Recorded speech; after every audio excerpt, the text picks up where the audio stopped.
భావించమని కూడా నేను ఎరుగుతున్నాను మిత్రమా. అందు సందేహమేమున్నది? చెప్పు చెప్పు. మన పట్టణమున చింతామణి అనే ఒక వేశ్య కలదు.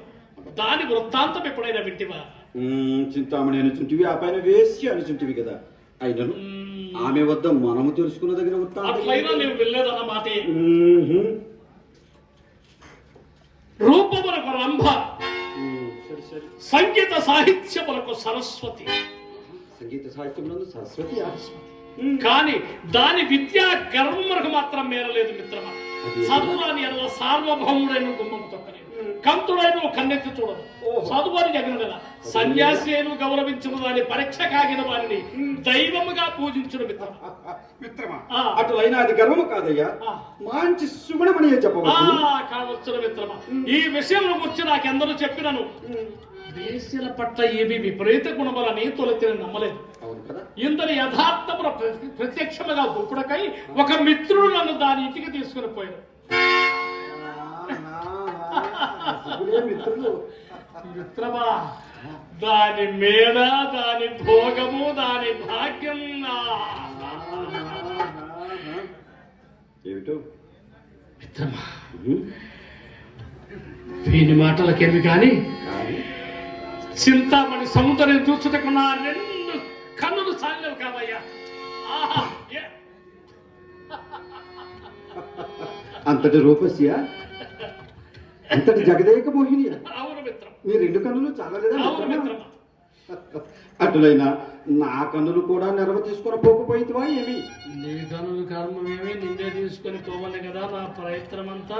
మిత్రమా, నీ కన్నులు కాదు గాని నీ పాండిత్యం వెరవు తీసుకుని పోగలిగినచో నాకు ఈ పరాభవం కలుగుకున్నది. పాండిత్యమా? అవును మిత్రమా.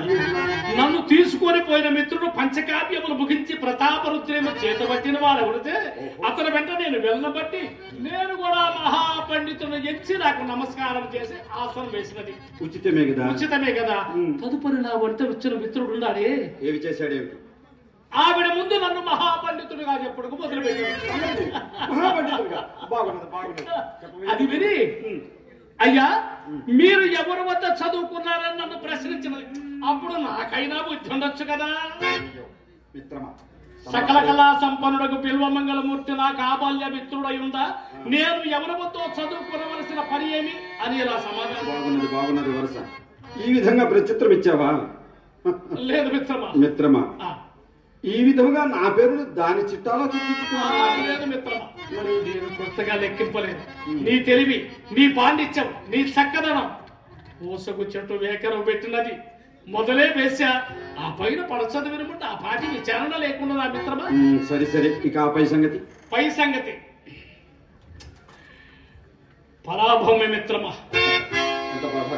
అవును మిత్రమా, నా విద్య మహిమ నా మాట వల్లనే కనిపెట్టినదో, నా వాక్కు వలనే వచనం వలనే కనిపెట్టినదో చెప్పజాలను కానీ మిత్రమా. క్షణంలో ఒక శ్లోకము చదివి దీని భావం ఏమని అడిగిన. అవును మిత్రమా, శ్లోకం అన్నా మనకు వెనకలో పెట్టిన విజయ కదా. అవును కదా, చెప్పడమా.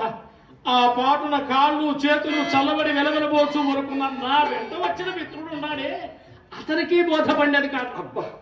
అప్పుడు అది నన్ను చూసి పక్కున నవ్వగా నాకది పక్కలో బల్లెవలే గుచ్చుకున్నది మిత్రమా.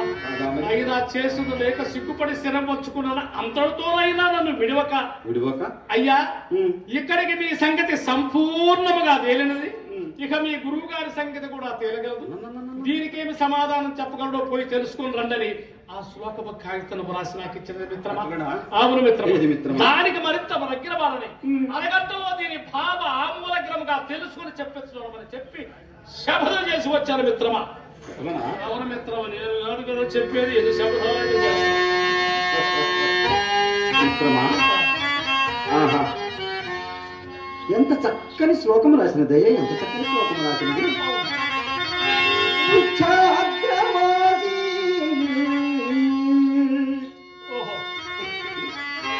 వృక్షాగ్రవాసి నచపక్షిరాయగా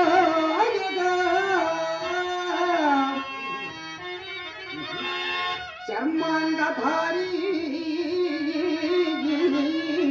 నచ సోమయాదికి త్రినేత్రధవరీ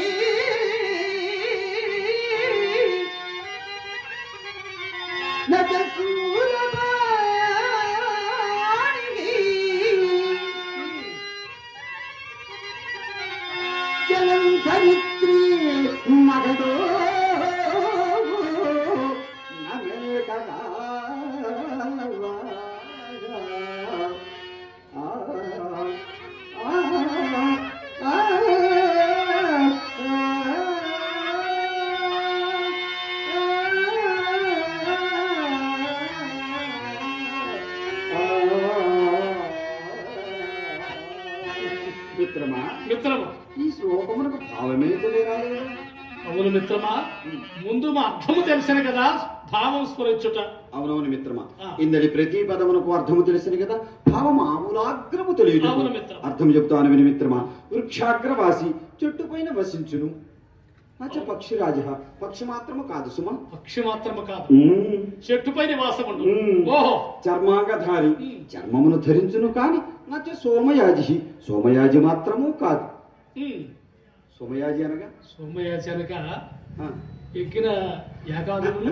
అవునవును మిత్రమా, సోమయాజి అనగా యజ్ఞ యాగాది క్రతువులు నిర్వహించు వ్యక్తులు జింక చర్మమును ధరించి పులి చర్మముపై ఆసీనులై వారు ఆ క్రతువులు నిర్విఘ్నంగా నిర్వహిస్తారు.